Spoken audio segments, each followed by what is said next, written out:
যারা যারা আমরা ওয়্যার না চিনি তারা ওয়্যার চিনে নিতে পারি এখানে। তো এখানে আমাদের কাছে আছে 4 mm এর ওয়্যার আছে, 4 mm এর সব কালার ওয়্যার আছে, ঠিক আছে। তো এখানে এই যে লেখা আছে 4 mm, দেখেন, দেখতে পারেন এই যে 4 mm। কোনো কোনো জায়গায় লেখা থাকে এটা 4 mm এর জায়গায় এটা লেখা থাকে কি আপনার 12, 4 এর জায়গায় লেখা থাকে 12, যেখানে 12 লেখা থাকে এটাই 4 mm, ঠিক আছে। এটা কি কালার? Yellow colour. এটা হলো কি কালার? ব্লু। এটা হলো ব্ল্যাক।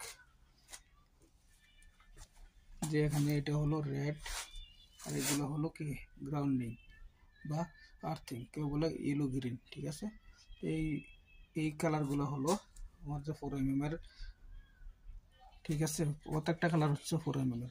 আর এখানে যদি এখানে আছে 4, কোনো জায়গায় লেখা থাকবে 2.5, তো এটা 2.5 এর জায়গাতে হবে আপনার 14। আর যদি আপনার 1.5 হয় তাহলে হবে 16, যদি 6 mm হয় তাহলে হবে আপনার 10, ঠিক আছে। তো এইগুলো হচ্ছে আপনাদের ওয়ারের কালার সাইজগুলো, আপনারা যে না জানেন তারা শিখে নেবেন, ঠিক আছে। যারা যারা আমরা ওয়্যার না চিনি তারা ওয়্যার চিনে নিতে পারি এখানে। তো এখানে আমাদের কাছে আছে 4 mm এর ওয়্যার আছে, 4 mm এর সব কালার ওয়্যার আছে, ঠিক আছে। তো এখানে এই যে লেখা আছে 4 mm, দেখেন, দেখতে পারেন এই যে 4 mm।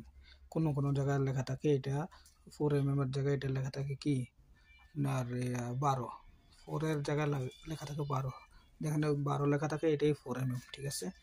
এটা কি কালার? Yellow colour. এটা হলো কি কালার? ব্লু। এটা হলো ব্ল্যাক। যে এখানে এটা হলো রেড, আর এগুলো হলো কি গ্রাউন্ডিং বা আর্থিং, কেউ বলে ইয়েলো গ্রিন, ঠিক আছে। এই এই কালারগুলো হলো আমার যে 4 mm এর, ঠিক আছে। প্রত্যেকটা কালার হচ্ছে 4 mm এর। আর এখানে যদি এখানে আছে 4, কোনো জায়গায় লেখা থাকবে 2.5, তো এটা 2.5 এর জায়গাতে হবে আপনার 14। আর যদি আপনার 1.5 হয় তাহলে হবে 16, যদি 6 mm হয় তাহলে হবে আপনার 10, ঠিক আছে। তো এইগুলো হচ্ছে আপনাদের ওয়ারের কালার সাইজগুলো, আপনারা যে না জানেন তারা শিখে নেবেন, ঠিক আছে।